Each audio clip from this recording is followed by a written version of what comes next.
கன்னி ராசி நேயர்களுக்கு வணக்கம். புரட்டாசி மாதம், அதாவது கன்னியா மாதம் என்று கன்னியா மாதம், அது கன்னி ராசிக்கு உண்டான மாதம். சூரிய பகவான் கன்னி ராசியில் சஞ்சாரம் செய்யும் பொழுது அந்த மாதம் புரட்டாசி மாதமாக அமைகிறது. கன்னி ராசி நேயர்களுக்கு புதன் பகவான் ஆட்சி பலம் பெற்று உள்ளார். சூரியன் அமர்ந்து உள்ளார். புத ஆதித்ய யோகம்.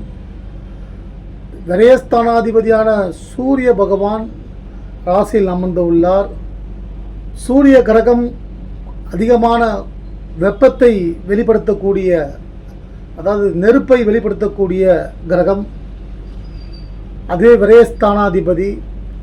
தேவையற்ற விரயங்கள் வரும், கவனமாக இருப்பது நல்லது.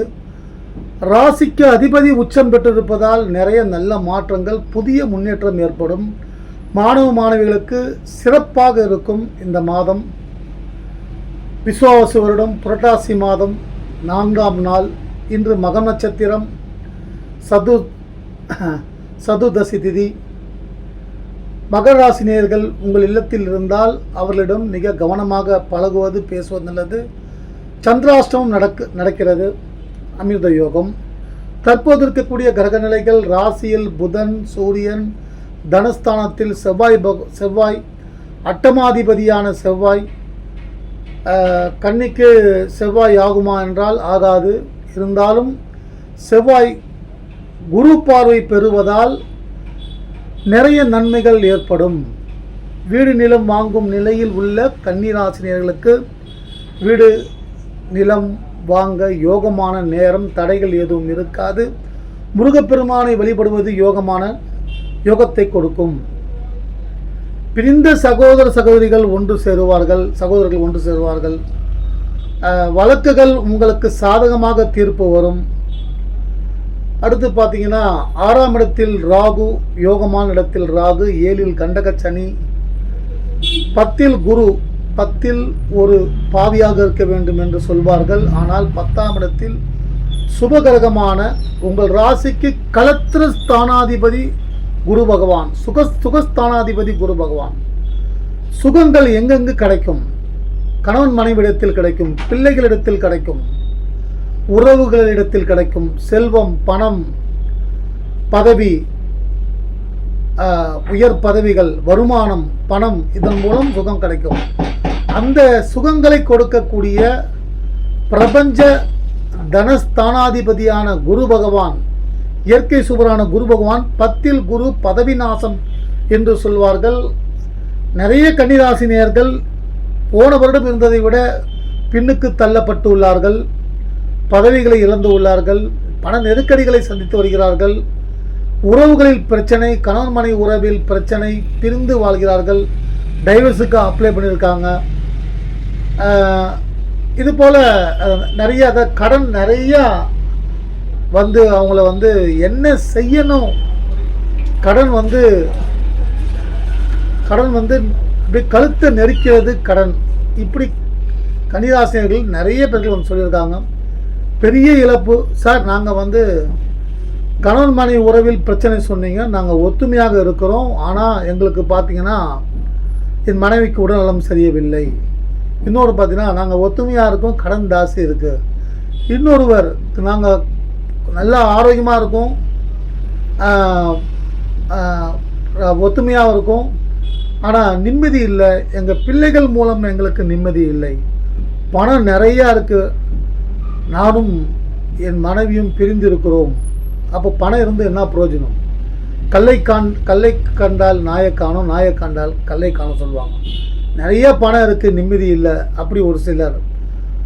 பணமே இல்லை, சுத்தமாக நிம்மதியும் இல்லை, வாழ்க்கையே போராட்டமாக இருக்குதுன்னு சிலர். கல்லை காண்டால் நாயை காணணும்னா, கல்லா நீங்கள் பார்த்தீங்கன்னா அதில் இருக்கக்கூடிய நாயகன் இறைவன், அவனை பார்க்க முடியாது. இறைவனாக நீங்கள் கல்லை பார்த்தால் கல் தெரியாது, கடவுள் தான் தெரியும். இதுதான் அந்த காலத்தில் பழமொழியாக இருக்குது. அது வேறு மாதிரி இப்போது கல்லை கண்டா நாயை காணும்னு சொல்லி அது ஒரு நகைப்புத்தன்மைக்குரிய ஒரு வார்த்தையாக மாறிவிட்டது. உத்தரம், அஸ்தம், சித்திரை இந்த 3 நட்சத்திரக்காரர்கள். உத்தர நட்சத்திரக்காரர்களுக்கு உங்கள் நட்சத்திரத்தின் அதிபதி சூரிய பகவான் உங்கள் ராசியில் அமர்ந்து உள்ளார். இது என்ன செய்ய வேண்டும்? நவகிரகத்தில் இருக்கக்கூடிய சூரிய பகவானை வழிபடுவது நிறைய நன்மைகள், கெடுதல்கள் வராமல் நல்ல நன்மைகள் ஏற்படும். அடுத்து அஸ்த நட்சத்திரக்காரர்கள் மகாவிஷ்ணு பெருமாளை வழிபடுவது, வெங்கடேச பெருமாளை சந்திரனுக்கு அதிபதியான அஸ்த நட்சத்திரம், அந்த அஸ்த நட்சத்திரம் தான் திருப்பதி வெங்கடேச பெருமாள். அந்த பெருமாளை வழிபடுவதன் மூலமாக உங்கள் இல்லத்தில் உள்ள கஷ்டங்கள், துன்பங்கள், பிரச்சனைகள் எல்லாம் விலகும். அடுத்து சித்திரை நட்சத்திரக்காரர்கள் முருகப்பெருமானை வழிபடுவது யோகம் உண்டாகும். அந்த முருகப்பெருமானுக்குரிய கிரகம், அதாவது செவ்வாய் கிரகம், நவகிரகத்தில் செவ்வாய்க்கு அதிபதி தான் முருகப்பெருமான். அந்த கிரகம் இப்பொழுது குரு பலம் பெற்றிருக்கிறது. குரு மங்கள யோகம் உண்டாகும். இந்த ஜோதிடர்கள் சொல்வதெல்லாம் பொய்யா அப்படின்ற கேள்வி எல்லாருக்கும் இருக்கும். எவ்வளோ பேர், நானும் சொல்லியிருக்கிறேன், ஆஹா ஓஹோ என்று சொல்லியிருக்கேன், இந்த மாற்றம் வரும், இந்த மாற்றம் வரும், வாழ்க்கையில் ஜொலிக்கலாம், ஜெயிக்கலாம்னு சொல்லியிருக்கேன். நிறைய பேருக்கு எனக்கு பதிலும் சொல்லுவாங்க, என்ன சார் நீங்கள் சொன்னீங்களே எதுவும் நடக்கலைன்னு. இது ஒரு தனிப்பட்ட ஒருவருக்கு மட்டும் சொல்லக்கூடிய பதிவு அல்ல, பொது பலன்கள். ஒருவர் சோர்ந்து இருக்கும் பொழுது அவருக்கு உற்சாகத்தையும் தன்னம்பிக்கையும் கொடுக்கக்கூடியது தான் ஜோதிடம். அப்போ அகலக்கால் வைத்தால்தான் பிரச்சனைகள். ஒருவர் ஜாதகத்தை பிறர் செய்யும் கர்மாக்கள், அதாவது அவர்கள் செய்யும் கர்மாக்கள், அந்த கர்ம வினைகளை அனுபவிக்கும் கூடிய கட்டத்தில் இருப்பவர்கள் தான் பாதிக்கப்படுவார்கள். நல்ல கர்மாக்களாக இருந்தால் அவர்கள் வீடு வாங்கிறது, திருமணம் நடக்கிறது. நான் நிறைய அதாவது கஷ்டப்படுறவங்களையும் ஃபுல்லாக எழுதி வச்சுருக்கேன். 70% பேர் கஷ்டப்படுறது கன்னிராசிக்காரர்கள் நான் எழுதி வச்சுருக்கேன் என்கிட்ட ஜாதகம் பார்க்க வரவங்கள. அதே 30% பேர்கள் பார்த்தீங்கன்னா வீடு மேலே வீடு, யோகம் மேலே யோகம், காரு, ஆடம்பர காரு, திருமணம், பிள்ளைகளுக்கு திருமணம், ஃபாரினில் பிள்ளைங்க படிக்கிறாங்க, கம்பெனி மேலே கம்பெனி. இதெல்லாம் சும்மா ஒரு கதை விடுறதெல்லாம் கிடையாது. நீங்கள் யாராவது என்னை நேரடியாக கேட்டாங்கன்னா நான் அவங்கள கூட்டின்னு போய் காமிப்பேன். ஒருத்தர் 2 பேரில் நிறைய, அந்த 30% பேரில் நிறைய பேரை காமிப்பேன். அவங்களுடைய பேரை நான் ஃபோன் நம்பர்லாம் வச்சுருக்கேன். ஏன் இதை நான் சொல்கிறேன்னா, முயற்சிகள் மட்டும்தான் வெற்றியை தரும். ஜோதிடம் என்பது ஒரு வழிகாட்டி. ஜோதிடம் என்பது ஒரு வழிகாட்டி. அந்த ஜோதிடம் நமக்கு எப்படி இருக்குது, நம்ம இப்படியே இருந்துருவோமா, கஷ்டம் மேலே கஷ்டம் வந்துட்டு கண்ணீர் விட்டு அழுது கொண்டிருக்கிறோமே, என் பேர குழந்தைகளை பார்க்க முடியவில்லை, என் மகனை என் மருமகள் பிரித்து வைத்திருக்கிறார், என் மகளை என் மருமகன் என் பொண்ணு என் வீட்டுக்கு அனுப்ப மாட்டேன்றார். இப்படி கணவன் தன் பிள்ளைகள் எல்லாம் எடுத்துக்கொண்டு, அதாவது பொண்டாட்டி மேலே ஒரு சந்தேகப்பட்டு நீ வீட்டு வாசப்பட ஏற்பட சொல்லி ஒட்டுமொத்த சொந்தக்காரர்களோட கையெழுத்து வாங்கி போலீஸ் ஸ்டேஷனில் பிரிச்சுட்டு போயிட்டார். நீ வேணா கொஞ்சம் கோர்ட்டில் போய் பார்த்து முறையாக வாங்கிக்கோ அப்படின்ட்டு. இப்படி கண்டக சனி என்றால் 7ஆம் இடத்தில் சனி, குடும்பஸ்தானத்தில் சனி, 7ஆம் இடம் சனி. இது வருமானத்தையும், தொழில் செய்யும் இடத்தையும், வியாபாரம் செய்யும் இடத்தையும், நீங்கள் பணி செய்யும் இடத்தையும், அடுத்து உங்கள் வாழ்க்கை துணை, மனைவி, கணவன், இவர்களிடத்தில் பலவிதமான சிக்கல்களை கொடுத்து அவங்கள சரி செய்வது தான் அந்த கண்டக சனி. அப்போது கண்டக சனி என்ன நம்ம தெரிஞ்சுக்கிட்டோம்னா நமக்கு பிரச்சனையே வராது. ரோட்டில் போகும்போது ஒருத்தன் வண்டியில் இடிப்பான், இடித்தவன நம்ம சிரிச்சுக்கிட்டே சாரி சார் சொன்னால் அந்த நிமிடம் நாம் நிம்மதியாக வாழலாம். நிம்மதியாக நாம் போகிற இடத்துக்கு, வீட்டுக்கோ ஆஃபீஸுக்கோ போய் சேரலாம். ஆனால் அவன் இடித்தான்னு சொல்லி உனக்கு அறிவில்லையா அப்படின்ற வார்த்தைகளை மேற்கொண்டு தொடர்ந்து கொண்டு தகாத வார்த்தைகளை பேசினால் காவல்துறை, போலீஸ் ஸ்டேஷன், அங்கே போய் நாம் அவமானப்பட வேண்டி வரும்.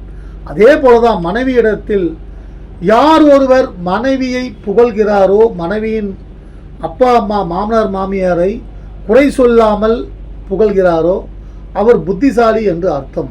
அதே போல் கணவனுடைய அப்பா அம்மா, மாமனார் மாமியாரையும் கணவனையும் குறை சொல்லாமல் நச்சரிக்காமல் அவர்களை அனுசரித்து அவரிடம் அன்பு காட்டினால் ஒரு நிம்மதியான வாழ்க்கையை மனைவி வாழலாம்.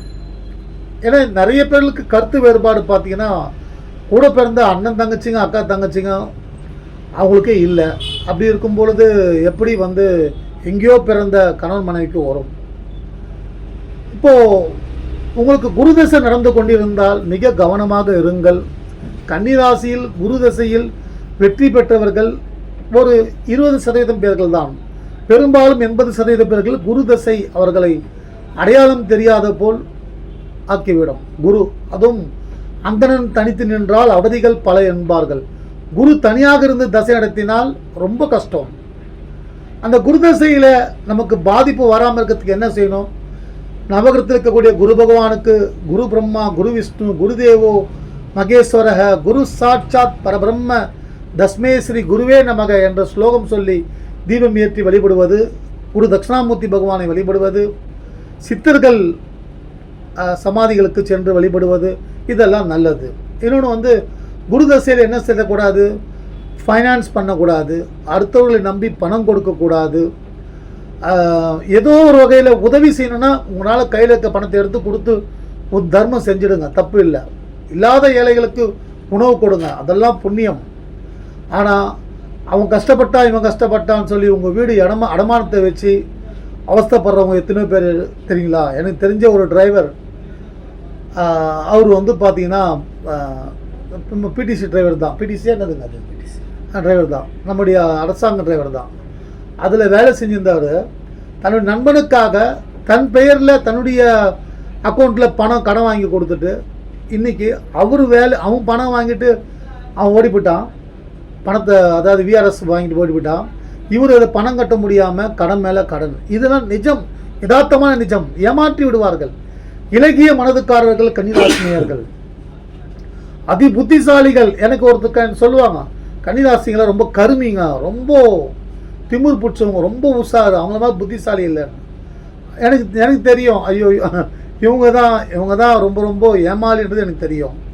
அவங்ககிட்ட நம்ம வாதாட முடியாது. இருக்கலாம், ஒரு சிலர்கள் இருக்கலாம்.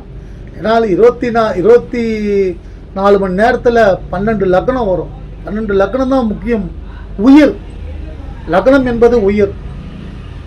சிம்ம லக்னமாக இருந்தால் கன்னிராசினியர்கள் ரொம்ப மெஜஸ்டிக்காக இருப்பாங்க.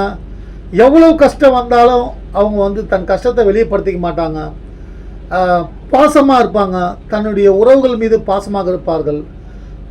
அதிகமாக கெட்ட பெயர்கள் வாங்குவதும் அவர்கள் தான். சிம்ம லக்னமாக கன்னிராசியாக இருந்தால். அதே கன்னியா லக்னம் கன்னிராசியாக இருந்தால் அவர்கள் பார்த்திங்கன்னா ரொம்ப அறிவாளியாகவும் கலையில் சிறந்தவர்களாகவும் எந்த துறையில் இருந்தாலும் தனக்கென்று ஒரு முத்திரை பதிவு வைக்கக்கூடியவர்களாகவும் இவர்களும் அடுத்தவர்களுக்கு உதவி செய்யக்கூடிய வகையில் இருப்பார்கள். துலா ராசியாக இருப்பார்கள். துலா லக்னமாக கன்னிராசியாக இருந்தால் நகைச்சுவை உணர்வு, தன்னுடைய மனைவி மீது தன் கணவன் மீது அதிகம் பாசம் கொண்டவராக இருப்பார்கள். அடுத்து பார்த்தீங்கன்னா திரைத்துறையில், சினிமா துறையில் அல்லது கலை கோச் கற்றுக் கொடுக்கும் நிலையில் உள்ள ஆசிரியர்களாக இவர்கள் இருக்கக்கூடிய வாய்ப்புகள் அதிகமாக இருக்கும். அடுத்து விருச்சிக லக்னமாக இருந்தால் கன்னியா ராசி நல்லா இருப்பாங்க, நல்லா பேசுவாங்க, நிறைய உதவி பண்ணுவாங்க, அப்படியே மெல்ட் ஆவாங்க. திடீர்னு அவங்களுக்கு பிடிக்கலன்னா தேல் மாதிரி நறுக்குன்னு கொட்டி சாய்ச்சிடுவாங்க. தனுசு லக்னமாக இருந்தால் கன்னியா ராசி மிக மிக அதாவது தனுசு கன்னிராசிக்கு அதிபதி புதன் பகவான், தனுசு லக்னத்துக்கு அதிபதி குரு பகவான். இரண்டு குருமார்களின் ஆதிக்கத்தை, இரண்டு குருமார்களின் அருளை பெற்றவர்களாக இருப்பார்கள். யாருக்கும் வளைந்து கொடுக்க மாட்டார்கள். அடுத்தவர்களுக்கு வழிகாட்டியாக இருப்பார்கள். பிடிவாதம் மிக்கவர்களாக இருப்பார்கள். நேர்மையானவர்களாக இருப்பார்கள். மகர லக்னமாக இருந்தால் ஆளுமை நிறைந்தவர்களாக இருப்பார்கள். கன்னியா ராசி மகர லக்னமாக இருந்தால் ஆளுமை நிறைந்தவர்களாக இருப்பார்கள். பாசத்திற்கு அடிபணிவார்கள். தன்னை எதிர்ப்பவர்கள் யாராக இருந்தாலும் ஸ்கெட்சு போட்டு அடிப்பாங்க. மகர லக்னமாக இருந்தால். அடுத்து கும்ப லக்னமாக இருந்தால் கன்னியா ராசி கும்ப லக்னமாக இருந்தால் அவங்க பிடிச்ச முயலுக்கு 3 கால் அப்படின்னு தான் அப்படி இருப்பாங்க. ரொம்ப இலகுவான குணம் உள்ளவர்கள், நேர்மையானவர்கள். என்னென்னா அடுத்தவங்களை பற்றி அதிகம் பேசக்கூடாது. கும்பலக்கணக்காரர்கள் அடுத்தவர்கள் விஷயங்களை தலையிடுவதால் அவர்களுக்கு கெட்ட பெயர் வரும். கன்னிராசி கும்பலக்கணக்காரர்கள் மிக மிக ரொம்ப நல்லவர்களாகவும், அதாவது அவங்களுக்கு உதவி செய்யக்கூடிய குணமுள்ளவர்களாகவும் இருப்பார்கள். அடுத்து பார்த்தீங்கன்னா அதுவே மீன லக்னமாக இருந்தால் கன்னிராசி எல்லா விஷயத்திலும் கலை தேர்ந்தவர்களாக, எனக்கு எல்லாமே தெரியும் நீங்கள் எதுவும் சொல்லாதீங்க, ஏதாவது பேசும்போது தெரிஞ்ச மாதிரியே பேசுவாங்க. ஆனால் அவங்க தெரிஞ்சுக்கவும் செய்வாங்க. ஏன்னா அந்த வீட்டுக்கும் மீன லக்னத்துக்கும் குருதான் லக்னம், குருதான் அதிபதி. எந்த சூழ்நிலையும் அந்த இடத்தில் தப்பிச்சு கொள்ளக்கூடிய திறமை பெற்றவர்களாக இருப்பார்கள். ஆனால் 7.5 சனி அஷ்டம சனி காலங்களில் சிக்கிக்கொள்வார்கள். மேச லக்னமாக இருந்தால் அப்படியே பிளைண்டாக நம்புவாங்க, மனக்குழப்பம் அதிகமாக இருக்கும், உதவி செய்வாங்க, அப்படியே அவங்க சொல்கிறதெல்லாம் நம்புவாங்க. மேச லக்னமாக இருந்தால் கன்னியா ராசி அரசு துறையில் ஒரு கம்பீரமானவர்களாகவும், போலீஸ் இன்ஸ்பெக்டர், மிலிட்ரி, அரசியலில் பொறுப்பு வாய்ந்தவர்களாக இருப்பார்கள்.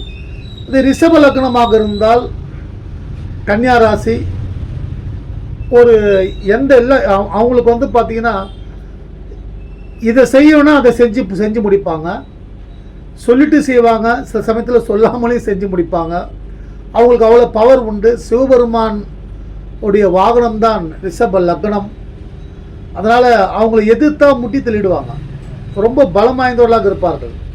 7.5 சனி அஷ்டம சனி ஜென்ம குரு போன்ற ஜென்ம ராகு போன்ற காலகட்டங்களில் அந்த கிரகங்கள் கொடுக்கும் கிரகங்கள் செய்வதை எந்த மனிதனாலும் எந்த லக்னத்தாலும் தடுக்க இயலாது. அந்த கர்மவினைகளை அனுபவித்து தான் ஆக வேண்டும். அதுவே மிதுன லக்னமாக இருந்தால் நிறைய பேசுவாங்க. ஏற்கனவே கன்னிராசி ரொம்ப பேசுவாங்க. மிதுன லக்னக்காரர்கள் அதிகமாக பேசி பேசி பேசி பேசி சில இடங்களில் பேசி வெற்றி பெறுவாங்க, சில இடங்களில் பேசி தான் பிரச்சனை உருவாக்கிப்பாங்க. கடக லக்னமாக இருந்தால் நான் சொல்கிறது தான் செய்யணும். நீங்கள் என் பேச்சை மீறி செஞ்சால் அவங்கக்கிட்ட அவங்க தொடர்பு வச்சுக்க மாட்டாங்க. அது போன்ற ஒரு நிலை. அதாவது எத்தனை கஷ்டங்கள் வந்தாலும் அன்னை பராசக்தியை அவர்கள் நினைத்து கொண்டால் எல்லா துன்பங்களும் விலகும். ஜோதிடர்கள் அதாவது எல்லா வீடு கட்டுறாங்க. ஒரு தெரு ஒரு ஏரியா போனீங்கன்னா ஒரு 100 வீடு கட்டுவாங்க. ஒரு 10,000 வீடு இருந்தால் 100 வீடு 200 வீடு கட்டின்னு இருப்பாங்க. அந்த 200 வீட்லேயும் பார்த்தீங்கன்னா 200 கன்னிராசி, அதாவது ஒரு 20-30 பேர் கன்னிராசியாக இருப்பாங்க, 20-30 பேர் மேசம் சிம்மம் அது மாதிரி மாறி மாறி இருப்பாங்க. அதனால் எல்லா ராசிகளுக்கும் பொதுவாக சொல்லிவிட முடியாது. அவர் ஜாதகத்தில் சுய ஜாதகம் வலிமை பெற்றிருக்க வேண்டும். அவருடைய ஜாதகத்தில் கிரகங்கள் எந்தெந்த பாவத்தில் வலிமையான பாவத்தில் யாரோடு இணைந்திருந்தால் யோகங்கள் கிடைக்குமோ அதுபோன்று இருந்தால் அவர்கள் தான் வீடு கட்டுவாங்க. அதனால் ஜோதிடர்கள் சொல்வது பொய் அல்ல. கன்னிராசினியர்களுக்கு ஒரு அதிர்ஷ்டம் வரப்போகுது, நிச்சயமாக வரப்போகுது. அடுத்த மாதம் 18ஆம் தேதி ஒரு அதிர்ஷ்டம் வரும்போது இது யாராருக்கெல்லாம் ஜாதக பலம் இருக்குதோ அவங்கெல்லாம் நிச்சயம் வெற்றி பெறுவார்கள்.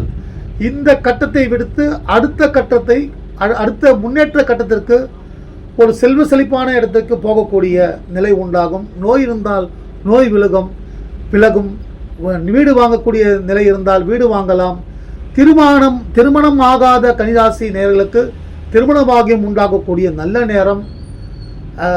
18 குரு பகவான் உச்சம் பெற போகிறார். 3 மாதம் டிசம்பர் மாதம் 27ஆம் தேதி வரைக்கும் குரு உச்சம். 3 மாதம் 12 மாதத்துக்கு பிறகு குரு கடகராசியில் உச்சம் பெறுவது மிகப்பெரிய மாற்றங்களை, பதவி உயர்வு, சம்பள உயர்வு, வெளிநாட்டு பயணம், வெளிநாட்டில் வேலை செய்யறதுக்கு வாய்ப்பு, நீங்கள் படித்து நல்ல வேலை கிடைக்கிறது, ப்ரொமோஷன், டிரான்ஸ்ஃபர் எல்லாமே கிடைக்கக்கூடிய நல்ல நேரம். மறுமணமாகக்கூடிய நல்ல நேரம். கன்னிராசினியர்களுக்கு அதிர்ஷ்டம் நிச்சயம் வரப்போகுது. முயற்சியை தொடருங்க. உங்கள் முயற்சி தான் உங்களுக்கு வெற்றியை கொடுக்கும். வாழ்க. என்னுடைய வீடியோ பிடிச்சிருந்தால் ஷேர் பண்ணுங்கள், சப்ஸ்கிரைப் பண்ணுங்கள்.